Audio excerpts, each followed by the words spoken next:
جب بنی اسرائیل میں نفرت، حسد اور مساکین پہ ظلم بڑھنے لگا تو اللہ نے اپنے نبی عیسیٰ مسیح کو ان کے لیے منتخب کیا۔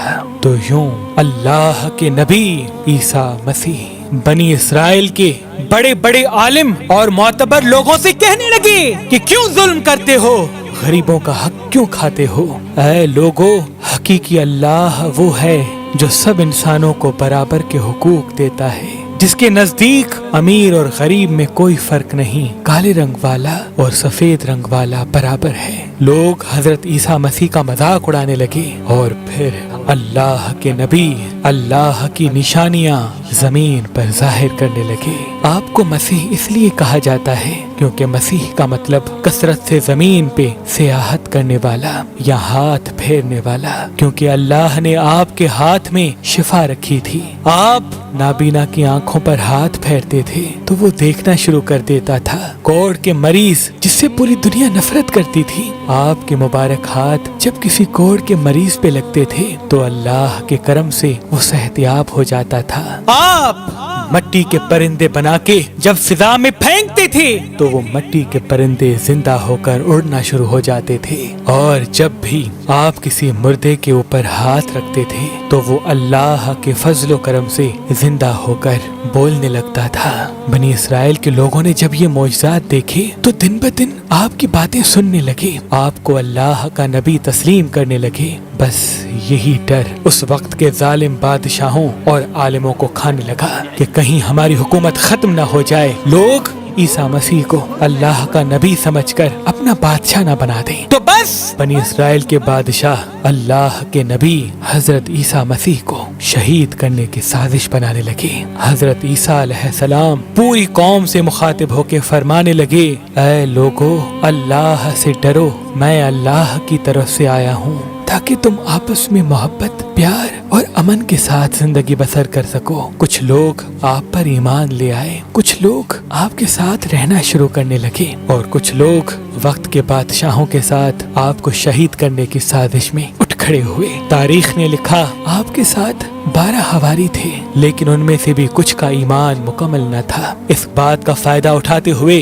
بنی اسرائیل کے عالم اور بادشاہوں نے ان حواریوں کو خریدنا چاہا۔ ان میں سے ایک جس کا نام یہودا تھا، اس نے وقت کے بادشاہ کے سامنے اپنے آپ کو بیچ دیا اور یہ کہا کہ میں تمہیں بتاؤں گا کہ عیسیٰ مسیح کہاں ہے، اور یوں یہودا ان لوگوں کے لیے جاسوسی کرنے لگا۔ ان دنوں اللہ کے نبی حضرت عیسیٰ علیہ السلام مذہبی تہوار فس منانے کے لیے بیت المقدس آئے ہوئے تھے۔ کھانا کھانے کے بعد آپ شہر سے باہر آتے ہیں اور کرشمنی نامی ایک جگہ پر رات گزارنے کے لیے ٹھہرتے ہیں۔ اپنے شاگردوں سے الگ ہو کر اللہ سے مخاطب ہوتے ہیں، اے اللہ، میں جانتا ہوں یہاں کے بادشاہ اور علماء مجھ سے نفرت کرتے ہیں اور مجھے قتل کرنا چاہتے ہیں۔ اے میرے خالق، میری مدد فرما اور مجھے ان کے شر سے نجات دے۔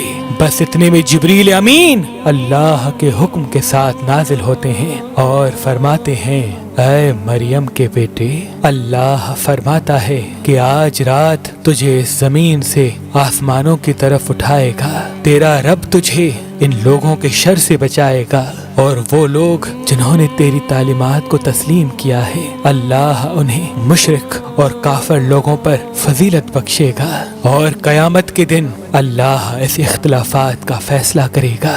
اے روح اللہ، تیری بلندی کا وقت آ پہنچا ہے۔ بس اللہ نے ایک عجیب معجزہ دکھایا، یہودا کا حلیہ حضرت عیسیٰ مسیح جیسا ہو گیا، اور عیسیٰ مسیح کو اللہ نے آسمانوں کی طرف بلند کر دیا۔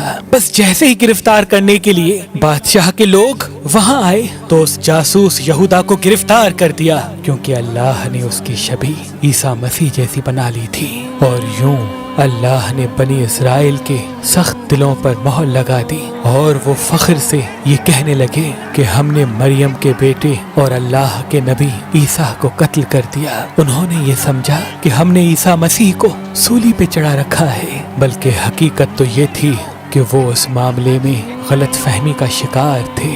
ان میں سے کچھ لوگ حیرت سے یہودا کو دیکھ رہے تھے کہ اس کا چہرہ تو عیسیٰ مسیح جیسا ہے، لیکن عیسیٰ مسیح کی کوئی بھی خوبی اس میں نظر نہیں آ رہی۔